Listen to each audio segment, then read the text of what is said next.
record again? Jeff? It's recording. You'd start. It's recording. Start that. Okay. Thank you. Please start.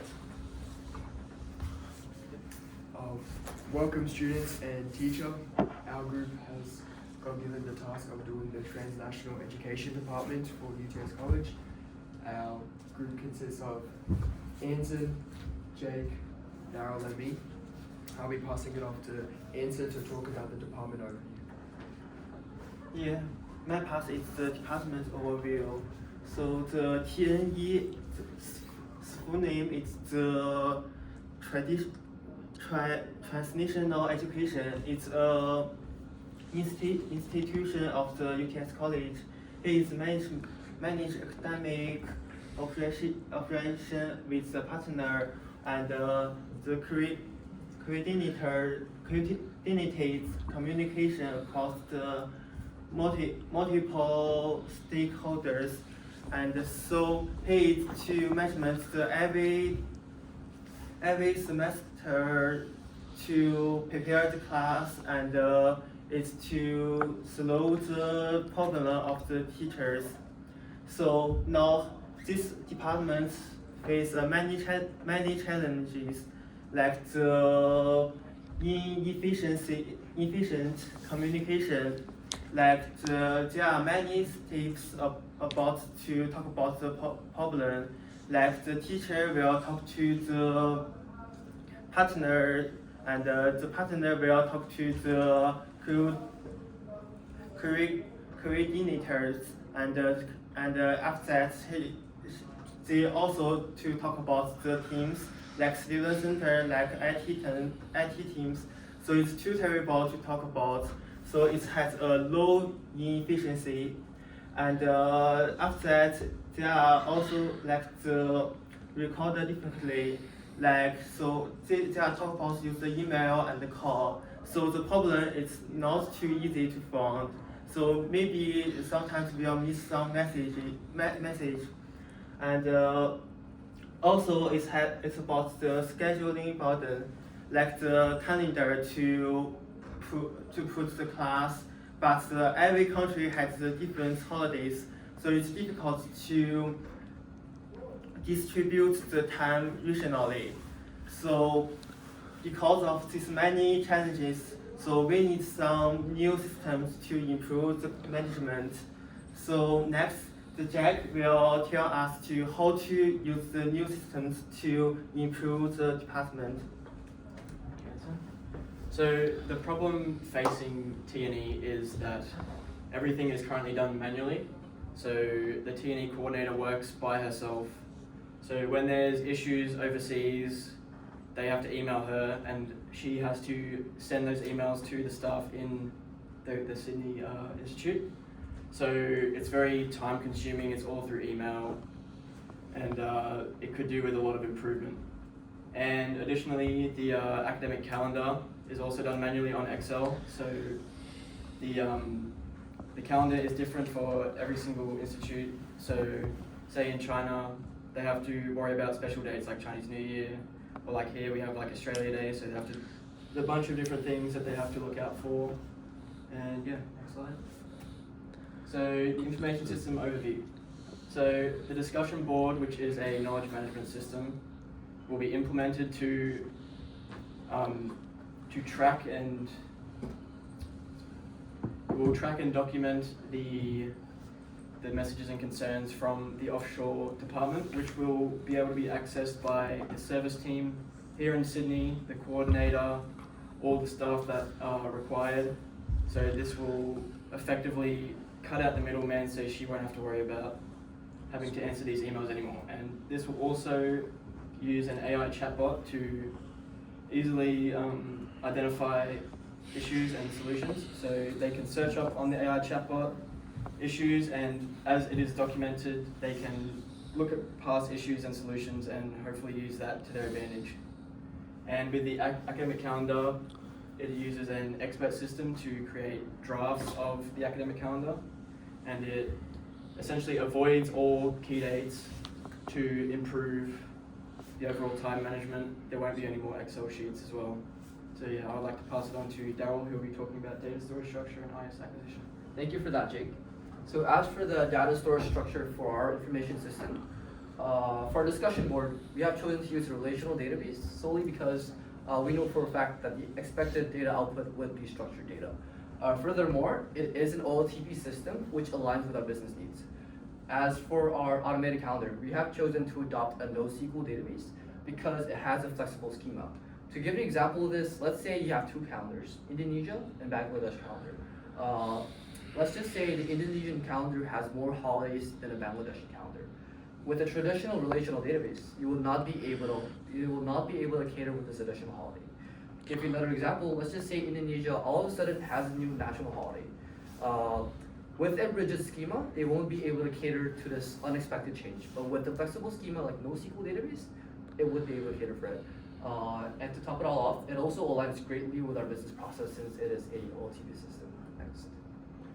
So for our information system acquisition for our centralized discussion board, we have chosen to use a lease acquisition strategy because it is cost effective. We don't need a lot of capital. We don't have to raise a lot of initial capital to get this started. You just need to pay a month-to-month subscription for the system. It's also very fast to integrate, and it is also reliable. We know for a fact that past customers who has used this software, we know for a fact that it's reliable. So yeah, and go back again. Furthermore, it is very accessible since the SaaS is hosted in the cloud. This means that all T&E partners could use the information system as soon as possible. Next. So for our information system acquisition for automated schedule, we have chosen to outsource as our acquisition strategy. This is because as of right now, UTS College lacks the ability to build software in-house. And even if it wants to build a software in-house, it needs to recruit software developers that will take a lot of money and time. And furthermore, it is also very customizable. Due to the nature of the business problem, we need a very customizable domain-specific software. So now I'd like to pass the presentation to Bharat. He'll be going through the ethical implication of our information systems. Okay. So by implementing a centralized discussion board, it comes with multiple ethical considerations that UTS must consider for the users, for the business, and for society. The first one is public interest. So UTS has the right to protect the data and confidential information that is contributed to the centralized discussion board. If there is a breach in this data or it gets leaked somehow or something happens to it, it can weaken the trust between the institutions, or it can damage the reputation of the business, and that won't look good for society.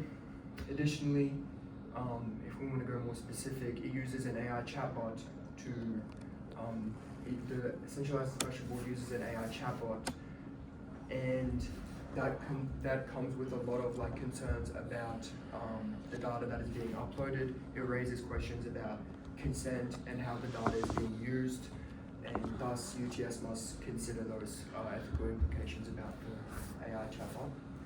For the quality of life, it heavily improves the efficiency by reducing the communication delays between the T&E coordinators, the teachers, the administrative staff.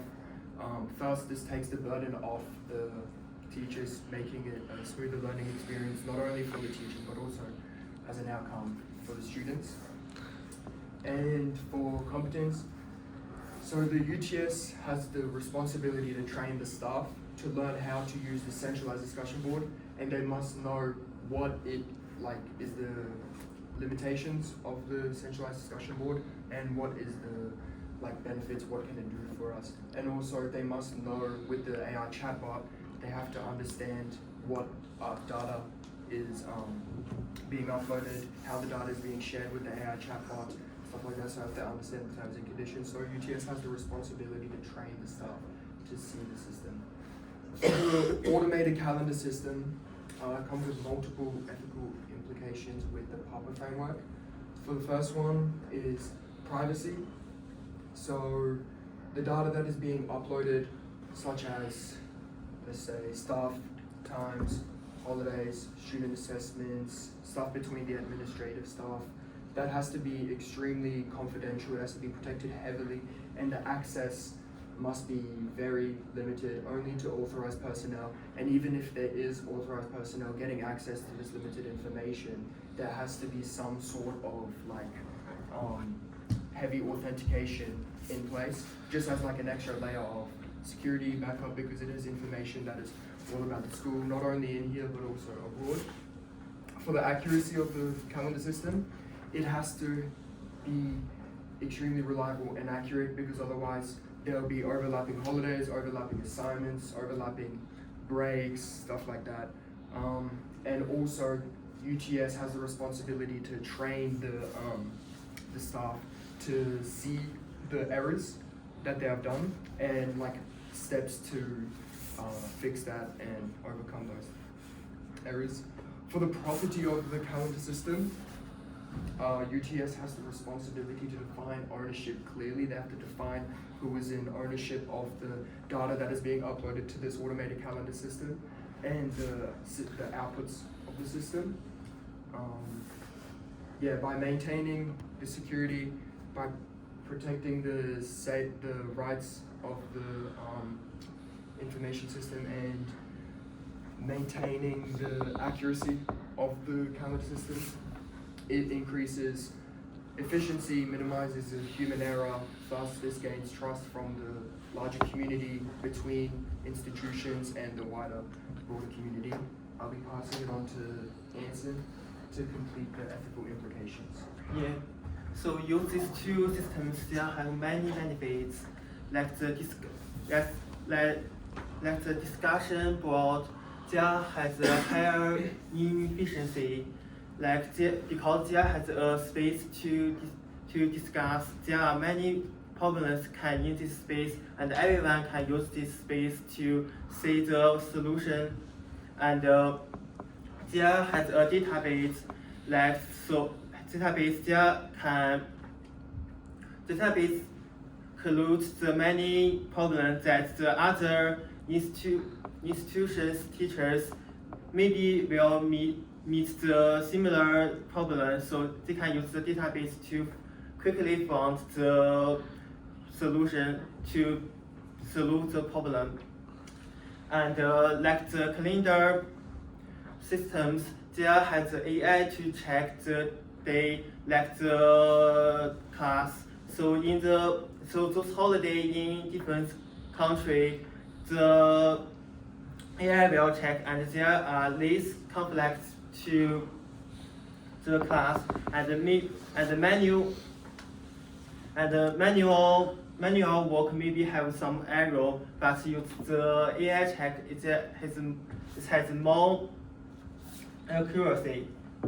And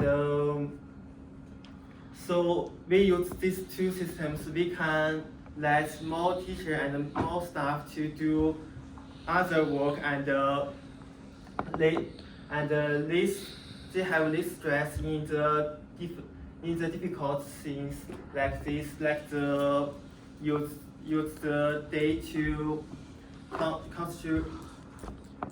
distribute the time. Yeah, this is all the benefits. That was our presentation, our final demonstration for the T&E department, the problems and the solution. Thank you for listening. Thank you very much.